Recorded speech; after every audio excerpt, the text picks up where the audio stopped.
Welcome to Markets in a Minute. My name is Austin Duke. I'm financial advisor and chief investment officer for Diamondback Financial Services.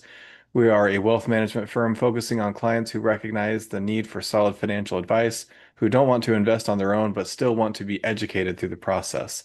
This is the Monday, April 6th, 2026 edition. Let's get started.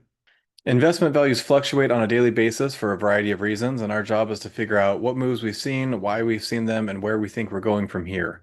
Diamondback Financial is a long-only investment firm, which means we keep your money invested in areas we feel offer the best opportunities for growth instead of trying to, quote, time the market. We focus exclusively on the traditional investments of stocks, bonds, and cash. So we analyze fluctuations in the stock market and interest rates to help drive our overall investment decision process. For the last 2 weeks, we start with the stock market as measured by the S&P 500. This is an index of the 500 largest companies in America. And for the 2 week period, we ended with a gain of 1.17%, which we are happy about. That still leaves us with a small year-to-date decline of 3.84%, but it's better than it could have been. If we look at a 1 year chart of what the stock market has done, we can see that from the January highs to the low that we saw over the last 2 weeks, we had a decline of about 9.1%. So, again, in a common 12-month period, we'll see declines of 5% 3 times. We'll see a 10% decline once, and there's still time. This could end up becoming a 10% decline if things don't improve significantly here over the next couple of weeks. But we're hopeful that that's the bottom, and only time will tell. But yeah, we will see how that plays out. Next, we'll look at interest rates as measured by bonds issued through the U.S. Treasury Department. We feel that interest rates really are a preeminent measure of investment risk. The rates are factored into every valuation calculation, including stocks. So generally speaking, if we see interest rates coming down, that usually will lead to higher stock prices, and vice versa. If we see interest rates coming up, that will lead to lower stock prices. This is a chart of what we've seen over the past 5 weeks. So we wanted to see where we were at the end of the market right before the start of this war with Iran, and then where we are today. So we've got interest rate numbers over here on the left-hand side. We've got maturity lengths out here on the bottom from 1 month all the way out to 30 years. So each of these dots represents an interest rate for a given maturity length. This solid green line is where we finished on Thursday, April 2nd, because Friday was a holiday for Good Friday.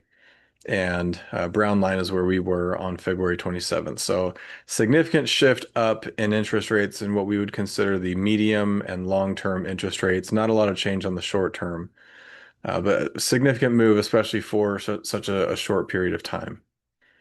We'll also look at the U.S. 10-year Treasury. This tends to be the most indicative of which direction the overall interest rate market is going, and 10-year rates are also tied to mortgage loans, et cetera. So we have pulled back a little bit from the peak that we had here at the end of March, which was just over 4.4%. We're down to about 4.3, which is fantastic. We can see we got up to about 4.6% in the aftermath of the tariff policy implemented by the presidency a year ago, but had since come down to below 4% right before the attacks began at the end of February. We also like to look at the spreads for high yield corporate bonds. This is the amount of interest above and beyond a U.S. Treasury that a corporation would have to pay if they were to borrow money. So generally speaking, if we have narrow spreads, that is indicative of low probability of default.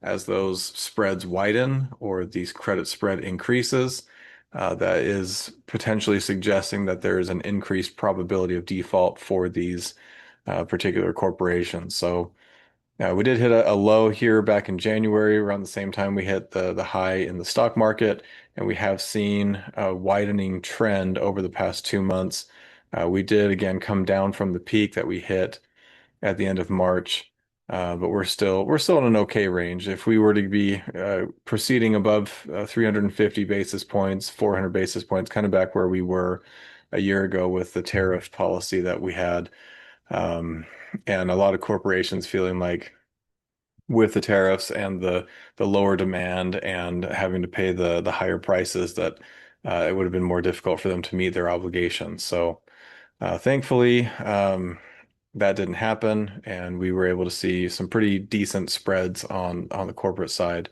But this is still a widening trend. So we can't ignore the fact that there's still a higher level of probability of default in these corporations than we had just a couple months ago.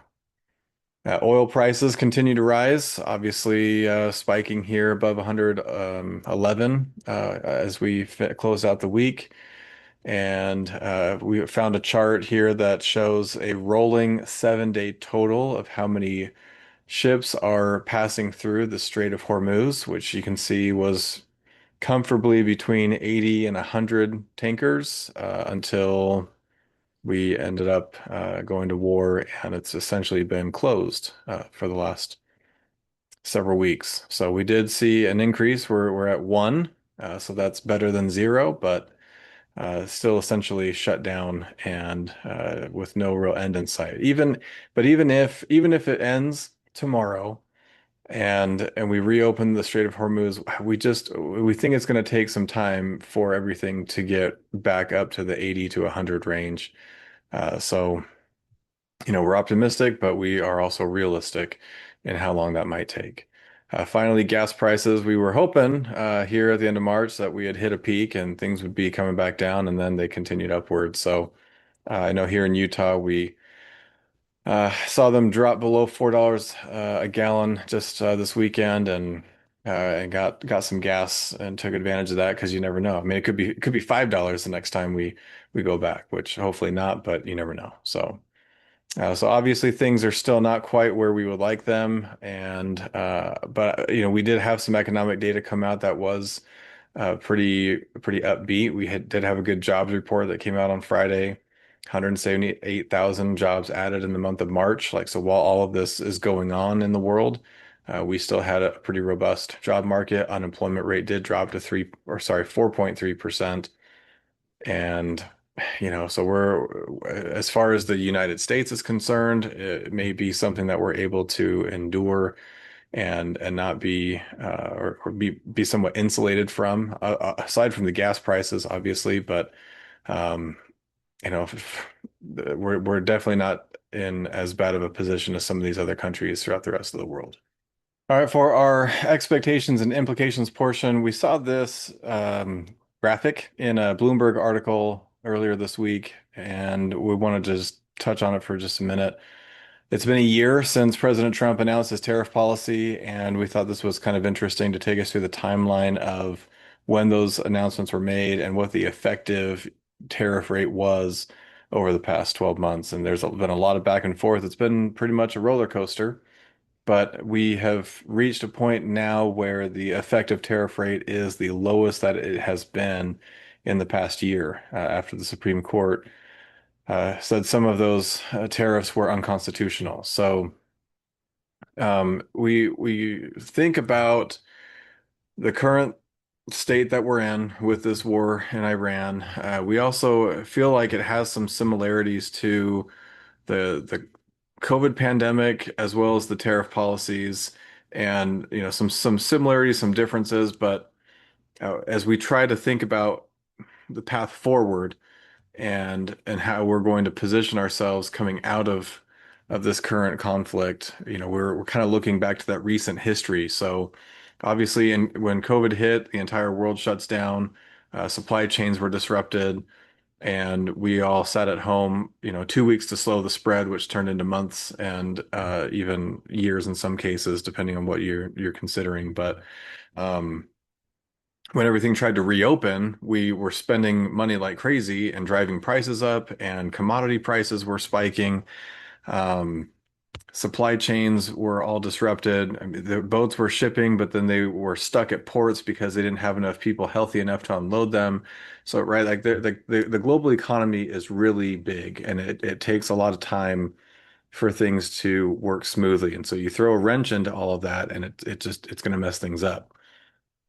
With the tariffs, President Trump was able to announce those. The market kind of went crazy. The credit spreads widened.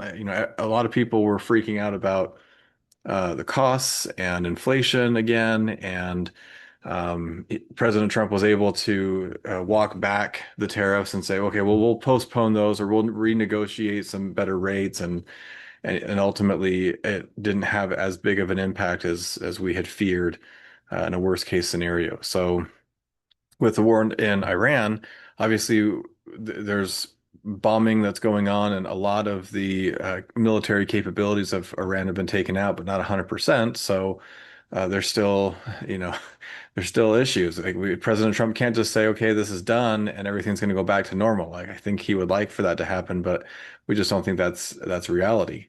So, again, with some of these similarities with the other two events. In this case, there's these supply constraints. There's countries that completely depend on the oil that's coming out of the Middle East, where we don't necessarily depend on it as much. And it's going to take time for these countries to get back into 100% working order. Like we think the longer this war goes on, it's the longer it's going to take for us to get back to moving on all eight cylinders again, like we had been. So there will most likely be winners and losers that come out of this, and so we're trying to identify how we're going to position based on which countries are, the most dependent on this oil, which ones we think are actually going to recover quicker than others, and who's going to take longer and try to avoid some of those areas. So over the next 6 to 12 months, we feel like this will be in the rear view mirror, but we want to make sure that we are cognizant of where we want to be invested, not just be, in some investment that's just gonna get both winners and losers. We really want to try to hone in on where we think it's going to be the best opportunities for growth. All right, as a final word, it's been a really weird winter. We're going to focus on the weather for a second. So we've got clients all over the country, some of them back east and in the Northeast who got hammered with some significant winter storms and a lot of precipitation. And we've got a lot of clients out here in the west area of the country, which saw the least amount of winter storms and precipitation that we've seen in I don't know how long. I've been in Utah for, I don't know, 20 plus years, and this was the driest winter I've ever seen. And you never know. So it's interesting to take an average temperature or to have like, an average inflation rate for the entire country where um my inflation rate, like what I'm spending my money on is not going to be the same as somebody who's retired, for example. And so it's kind of interesting how we try to take these averages. And if we were to average out how much precipitation did we get in the entire country this winter, it would obviously be different depending on where you lived and doesn't make a whole lot of sense. But um, really what I was going to go with is something I've said before that, we can't control the weather. We can't control the waves of the ocean or the winds out on the sea, but we can adjust the sails. And I may have said that even 2 weeks ago, but we are presented with new information on a daily basis, and we might have a really good investment thesis going into a weekend, and then the world flips upside down because bombs get dropped on a foreign country, and then we have to make adjustments. So we're working through it as best we can. We're appreciative of you and your patience and working with us, and hope that we can continue to do the best for you guys. And if you have questions, let us know. But otherwise, have a good week. We'll see you soon.